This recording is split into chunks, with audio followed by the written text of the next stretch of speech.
Today we are dry washing out here at Burns Reef. And because it's our first season, we've made some improvements to the machine and our technique, and we're seeing gold.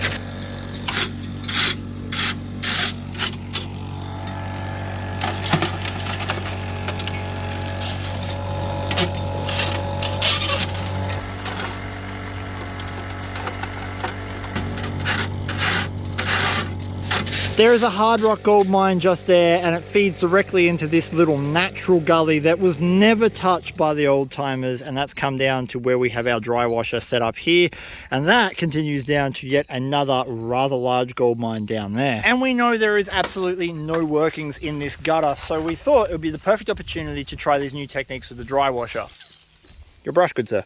The first improvement we've done is we've made sure that the air hose does not get any tailings on it. We've been told that is quite bad. I don't know why it's bad, but we're not doing it anymore. The second thing is the pump over there. We had it on about 80 to 90% throttle. Now it's on roughly 50, maybe even a touch less. We're burning way less fuel, and it seems like we're also catching finer gold. So we're going to go back to all the piles of tailings that we've created over the last month or so and rerun them.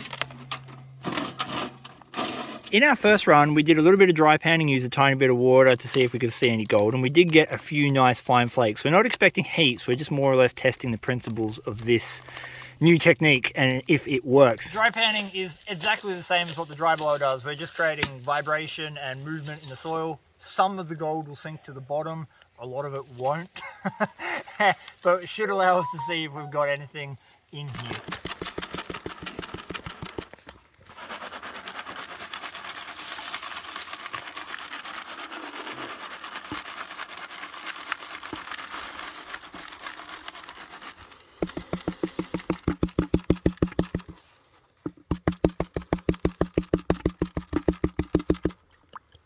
Dry panning is so notoriously inefficient. There's no guarantee we're going to see gold, and there could be definitely gold in the concentrate, so bear with us.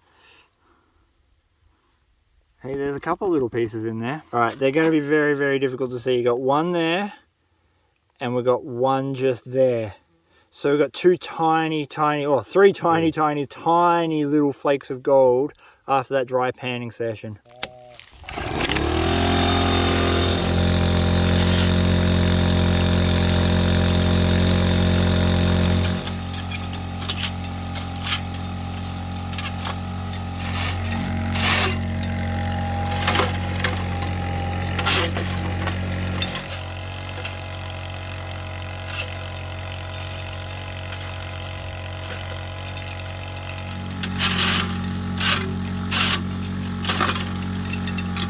Not sketchy, not sketchy, not sketchy. Oh, the shot.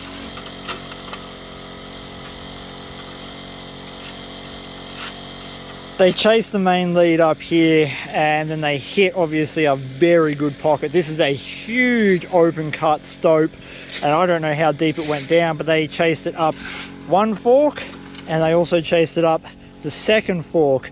Now, the way they found this gold was loaming up the gully, and that is the gully we're currently working in. This is virgin. There is absolutely no guarantee that we are going to see good gold or even any gold in this, but the only way we can find out about what we have been dreaming about for years is to come out here and run these tests, because any gold in this deposit means it's worth coming back and having a further poke around in different areas around here.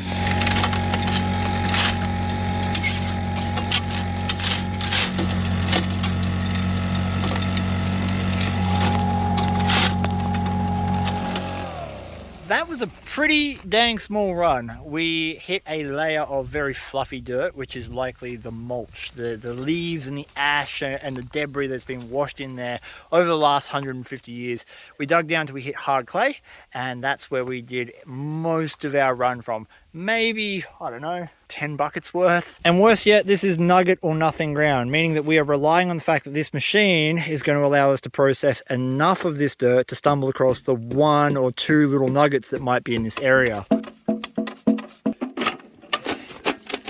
It's so lubricated.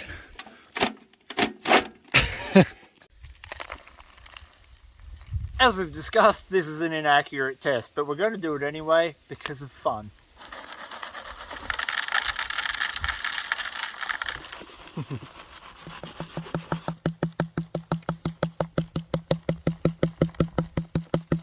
Okay, water.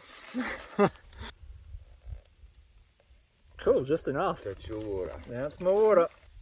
Oh yeah, there is some. Couple little pieces again. That's good. So if the dry panning is showing us like one nice little, oh no, that's a weed, but right next to it isn't. That's a piece of gold. So we need real water. We'll get everything packed up and we'll go to real water and we won't have to pan in mud and we should see more than 1 or 2 flakes. See, he's up there. He's looking for those bits that I missed. Guarantee you. Guarantee there's more than 1 dot in there. I told you, I found one little bit, and Mick's over here and he's pointing out, I could see at least, what, 3 in there? Oh, there's probably about 6, but most of them are caught up in that little bit of soft. Yeah, well, there's a lot of organics in there. Bit of fluff. To water. All right, sir. You're the careful panner here. Yeah, there's a reason we needed clean water. Something. If Fern was here, all those spicy flies would legitimately be in her flaps. Precisely why she's at daycare at the moment and not out here near the deep mine shafts and the spicy flies. All right, what's your predictions? 20. 20? I'm optimistically going to say 15. 50. 50? Yeah, 50 spare. 50? Yeah. God, Oh, you're... man, the leprechaun. I mean, you're ambitious, but I'll take it.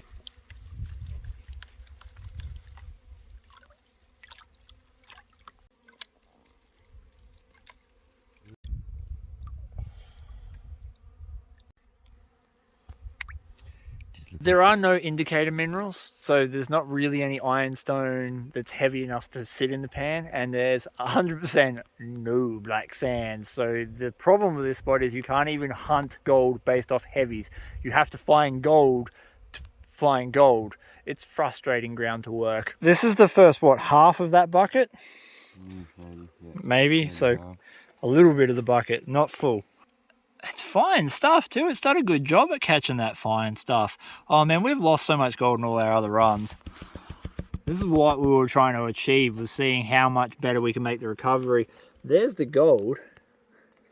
That's pretty damn good. We've got to do the rest of the bucket, but if the dry washer is recovering that kind of gold, that is fantastic considering we haven't actually managed to recover all that much of that type of gold in all the runs we've done before. That's the rest of the bucket, and we counted 15 pieces of gold. That was just in the first pan. So that means that Mick and I are out of the competition. It looks like Gazzy's probably going to be the winner.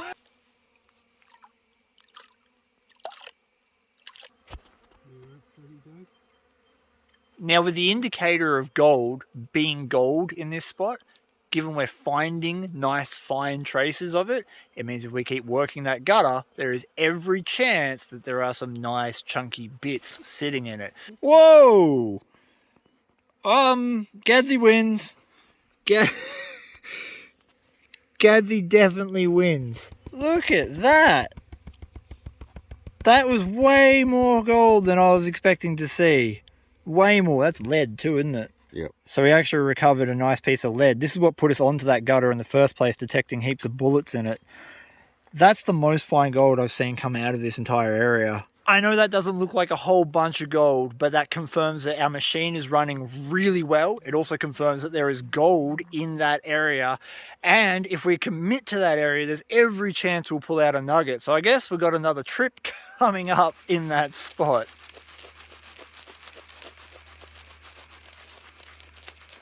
It's summertime here in Australia and I have bought a dry blower to access gold fields that have no running water. But that has created a problem. Because there is no water, there is no way to test pan. So I've come out here to develop a dry panning method. Normally in any pan you use water to allow gravity to sink the heavy material to the bottom of the pan and get caught in those front riffles. Now I've been researching and there is a couple of ways of dry panning that were developed back in the 1800s.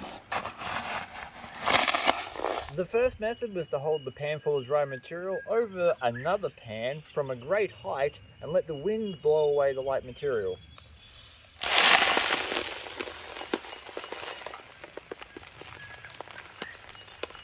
It's kind of hard to see, but it does work. All the heavy material concentrates in this area. We had a slight breeze going this way, and you can see all our light material on this side of the pan. And the idea is you just repeat that process until you have like a handful of heavy, dense concentrates. But I don't have enough wind, and that's not like a consistent way of doing it. The other method works on the same principle of wind, which I have almost none of, where you treat your pay dirt like a pancake.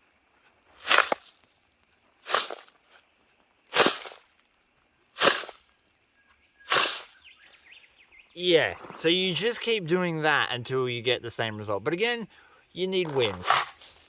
So I'm returning to my old favorite method, which works incredibly well. I'm just not sure how well on very small gold. I've taken a test pan from this spot just here, and it is producing consistent fine gold. We have 1, 2, 3, 4, 5, 6, 7, 8, 9, 10-ish pieces.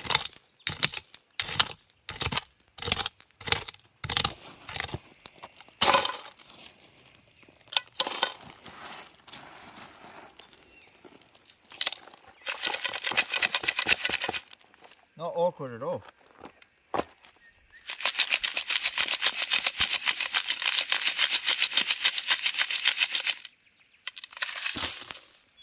Once you get your classified pan of dirt, you're just going to rely on gravity and a lot of shaking. So the shaking should help stratify the material, which means the gold will go to the bottom, the lights will come to the top, and the riffles in the front of the pan should catch some of the gold. You will lose a little bit doing this.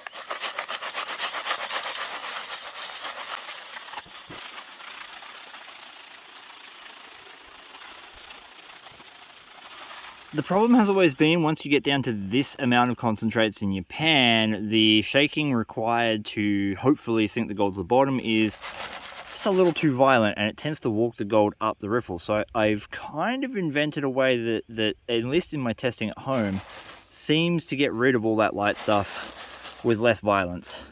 Ooh, best. I shake all the concentrates quite vigorously up against the riffles in the hope, both back and forth and side to side, that gold is going to sink down into the bottom somewhere.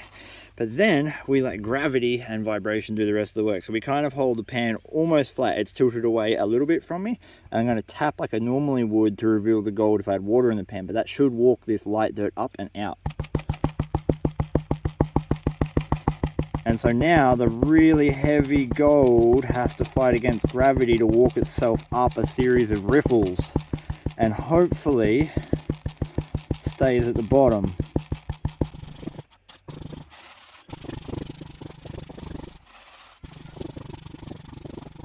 That might be as far down as I can get it. Now the spots we're going to be taking this dry blower are too far out of the way to take water to it, and they're too far out of the way to take dirt back to water. That's why we've got to do this. But we can bring drink bottles, and I'm thinking that I'll use a wet pan to put a little bit of water from a drink bottle in there to see if we've got gold. This way we only need to use a little bit of water per pan to see if we've got gold. Alright, so we've got 10 bits in my test pan. So if we get close to 10 bits in this, we know it's pretty damn efficient. We didn't even get a single speck, I don't think. Bugger. Alright, that means it might not be the technique. Like I said, we expect some loss. I just might not be on a spot that's producing enough gold to give us a good representation of what this technique can do. So if we're expecting 30 to 50% loss and you got one speck in your pan, you're probably not going to see any gold. Last time I was in this spot, I was getting really good gold.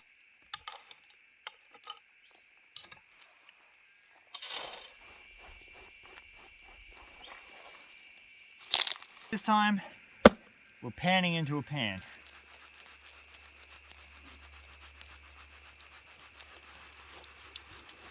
We're going to pan that out and see how much we lost. Then we're going to pan that out and see if we retained anything. Once again, it's dry panning. We are fully expecting losses.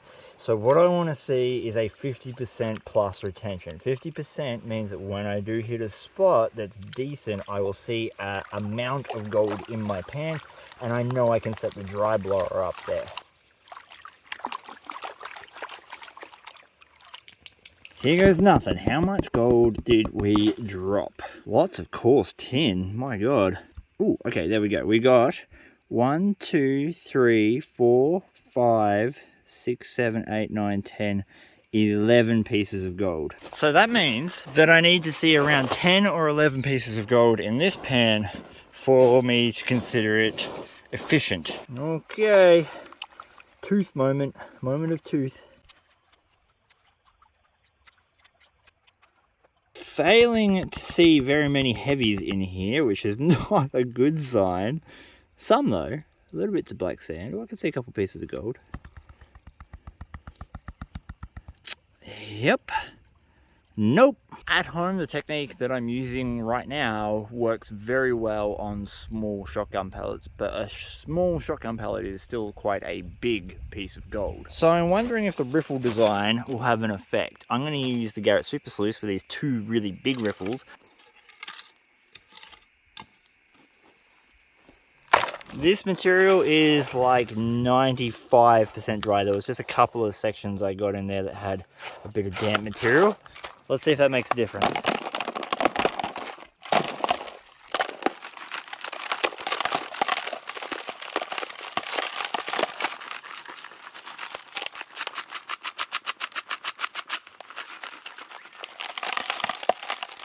I don't know. I'm not seeing like any kind of heavy material in there. Hey, we've got some black sands. That's a start. Alrighty, we've got some gold. We actually have some gold. We've got 1, 2, 3, 4. Granted, they are not very big, but that's what we're after. If it's able to catch and identify those tiny little pieces of gold, then we're going to know where to set the dry blood up. Let's check the other pan and see how much we lost. Queen Sphinx. We had 4 in the dry pan. How many did we lose? I'm betting it's a lot more than 4. Oh, we lost a big flake too. I mean, we should have retained more than 4 pieces. Look at how much gold's in that pan. This is exactly why I come out and do these sort of experiments, because it's bad finding this out on the day that you've got to actually go out and make things happen. Now, I've watched Jeff Williams' dry panning videos amongst other people who have done it, and I myself have done it on film and had some success, so I'm not sure why it's not working here on Reedy Creek. Perhaps it's time to go back to the drawing board and reevaluate my position. That's what gold prospecting is all about, overcoming adversity, because you're going to find a lot of it out in the bush. Well, I think I'm going to leave it there for this video today, guys. I'm going to go back to the drawing board and have a rethink. Thank you so much for watching the video. Please give your papa a scratch behind the ears for me, and until next time, peace, and I'm out.